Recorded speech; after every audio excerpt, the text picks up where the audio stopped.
What's good, everybody? Go Nation, I'm back with another video, and today I'm gonna be reacting to the new Rockstars. I haven't watched the Rockstars? The new Rockstars? Or are they the old Rockstars? I don't know. I'm gonna be reacting to the new Rockstars. I haven't reacted to them in a while. It's been a minute on my channel since I've reacted to them. The video is gonna be Secret Evasion trailer breakdown, Easter eggs. Oh yeah, oh my god, I can't wait for that show. I knew Nick Fury was gonna be in the Marvels. I was like, oh, this is one last mission. I forgot how you kind of said it, but yeah. Before we get into the video, make sure you hit that subscribe button. We're on the road to 100 subs. We're almost there, bro. We're halfway there. So yeah, let's go ahead and get into the video, man.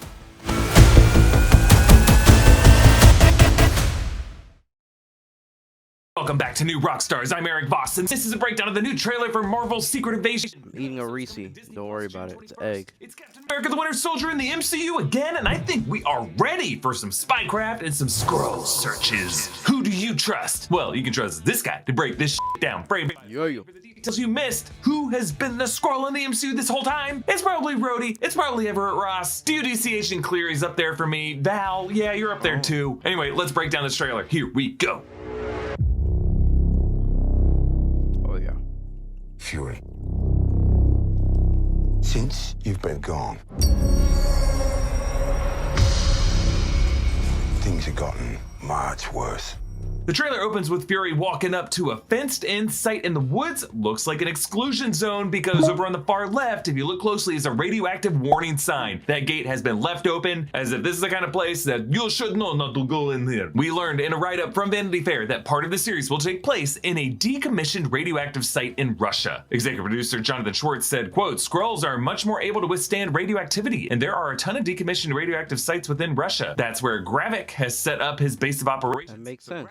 Rick is Kingsley Ben-Adir's Skrull character, the leader of a rebel group of Skrulls who has broken away from Talos' faction, this breakaway group aiming to infiltrate Earth for resources. In Brian Michael Bendis' Secret Invasion crossover event in the comics, we learn that many of the Avengers and high-ranking individuals on Earth have been secretly supplanted by Skrull imposters for quite some time, leading to a paranoid scramble in which everyone is asking, who do you trust? The Skrulls in the comics are led by Varanki, who had infiltrated the Marvel heroes in disguise as Spider-Woman Jessica Drew, but the MCU is in a different situation. Captain Marvel revealed most of the Skrulls are just friendly refugees of the cruel imperialistic Kree. The Skrulls were befriended by Nick Fury and Carol Danvers. We saw Talos and his wife Soren impersonating Nick Fury and Maria Hill in Spider-Man Far From Home, while the real Fury was up on a Skrull space station. It seems like that's what he's beaming back down from now. There was an interesting line in Far From Home that mentioned Kree sleeper cells. I thought Kree having sleeper cells was top secret information. Nick. Then we saw a Skrull in the WandaVision mid-credit scene recruiting Monica Rambeau to go meet with, we assume, Nick Fury. And then very briefly, there was a Skrull in a tracksuit being detained by the TVA. Oh my god, I forgot about that. I'll give second glances to the members of the tracksuit mafia in Hawkeye. So in the MCU, rather than all Skrulls being evil, there's a divide between friendly Skrulls like Talos and the more extremist terroristic Skrulls like Gravik. We also know Such from a the cool Vanity Fair concept, photo man. that Emilia Clarke's character, Gia, will be in this radioactive site, and Gia is Talos' daughter, whom we last saw playing Uno with a young Monica Rambeau at the end of Captain Marvel. We know that Gia has been impatient with Talos' ability to find a new home for the Skrulls. But this detail of the Skrulls being able to withstand radiation is pretty interesting. Could be something to do with their exposure to radiation on different planets in space, perhaps? Could whatever this radiation source is be the same source as the exposure that Monica Rambeau might have had as a child that led to her odd precondition that showed up on her X-ray scans in WandaVision, activated by further passes through the CMBR of Wanda's Hex barrier to turn her into Photon now? And could that radiation also be the cause of her mother Maria's cancer? We do see a wide shot of this radioactive site later in the trailer, and just to be clear, this is not Chernobyl. Chernobyl did not have cooling towers like this. They were under construction when the explosion happened, but they were never finished. This seems to be a completely different radioactive site. Also, by the way, Pripyat is not in Russia. It's in present-day Ukraine. That said, there may have been other radioactive sites that we didn't know about that just weren't as bad as Chernobyl. Chernobyl's just the one that the international community found out about because it was so bad. Now, it's interesting how when talking with Talos, Fury goes without the eye patch, maybe as a way to show that it's actually the real Fury. Like his eye scar could be so unique that it's just too hard to be impersonated by Skrulls. Why? Because it was scratched into him not by a regular cap, but by a Flurkin, something we saw in Captain Marvel. Oh, mother Flurkin! You okay? Yeah, it's just a scratch. All right, on to the next trailer clip.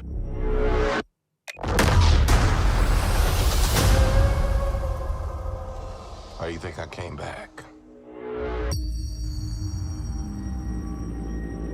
right, we are in Moscow's Red Square with St. Basil's Cathedral and the Kremlin crowded with a Russian festival as Gravik detonates a bomb in a crowd. It's actually pretty similar to a scene in another great spycraft movie, Mission Impossible Ghost Protocol. The Kremlin gets fully wrecked and Tom Cruise has to run for his life. Maria Hill tries to steady herself in the chaos. Seems like the Skrulls are trying to incite an international incident between world powers. The Marvel Studios title card has been muddied up as if to say, we're getting gritty here. We're literally grounding the story, and none of it's gonna look like it was shot in the volume. Let's hope so. On to the next clip. You're in no shape for this fight that lies before us, old friend.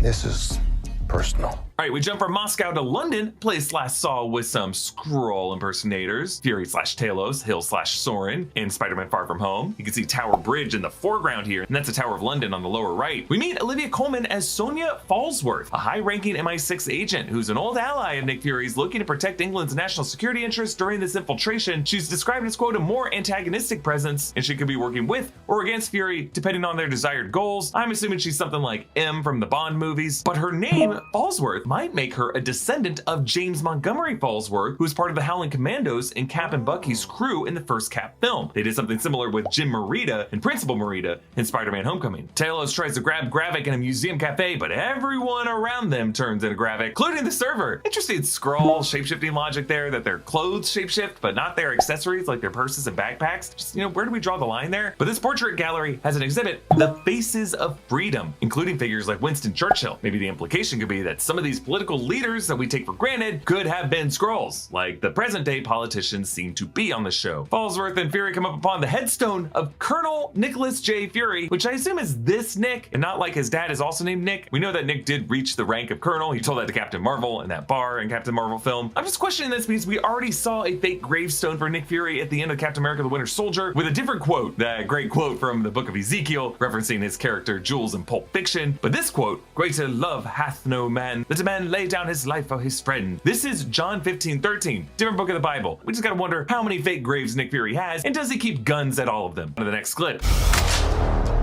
Very few of us know about the wars fought in the shadows that have raged on this planet. Do you feel responsible?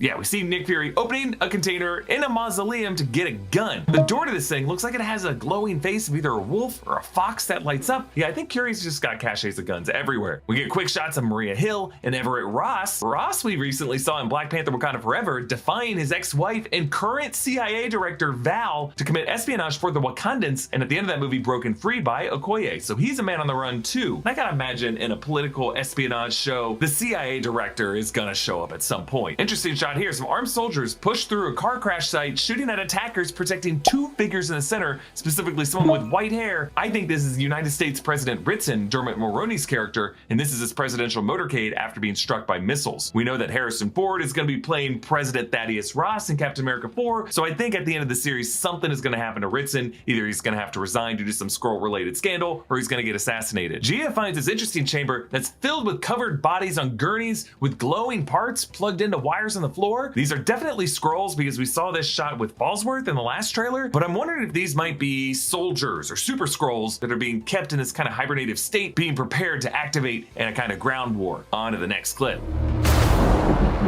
Where are the Avengers?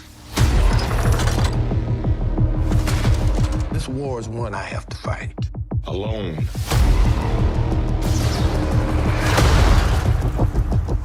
Okay, next we globetrot to what looks like Paris, I want to say, from overhead. And someone's reading the French newspaper Le Globe. The headline translated to The Avengers, the Battle of New York. It's really weird to see this newspaper now. The Battle of New York was like 13 to 14 years ago. Yeah.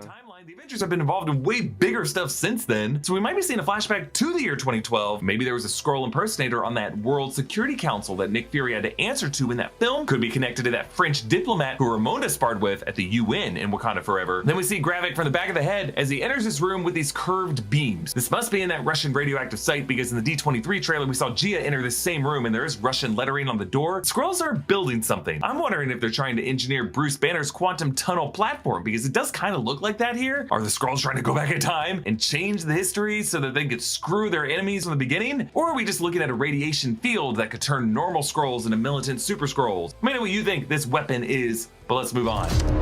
You're the most wanted man on the planet. You don't know what they have planned for you. Great Nick Fury. Okay, Fury shares a drink with Rhodey, who I definitely think is a Skrull. It just kind of makes sense. He's like the one Avenger who's been there since the beginning, who would be kind of fun to reveal as a Skrull shapeshifter. But Rhodey calls him the most wanted man on the planet. So Fury might be framed for one of these attacks, either the Russian bombing or the hit on the president. But then this shot of this case opening might be the most mysterious shot of the trailer, because the label reads Department of Damage Control with specimen sample barcode in the word Cull, C-U-L-L. What's crazy about this is this was digitally removed in the same shot from the D23 trailer, so this was added later. Cull could refer to Cull Obsidian, one of Thanos' Black Order, who was last seen in the Battle of Wakanda in Avengers Infinity War. He was killed when Bruce Banner strapped his Hulkbuster armor gauntlet on his arm and sent him flying, grinding against the barrier dome until he went boom. Remember, the DODC is a superhero enforcement agency who has shown up in Spider-Man No Way Home and Ms. Marvel and She-Hulk, always trying to gather super tech to keep it under control and in evidence lockers. So who knows, maybe the DODC recovered Cull Obsidian's hand from Central Park after it was separated from Wong using that portal and hacky-sacked by Bruce. There just seems to be a plot to acquire Cull Obsidian's powers. I got a theory about this I'll get to a bit later.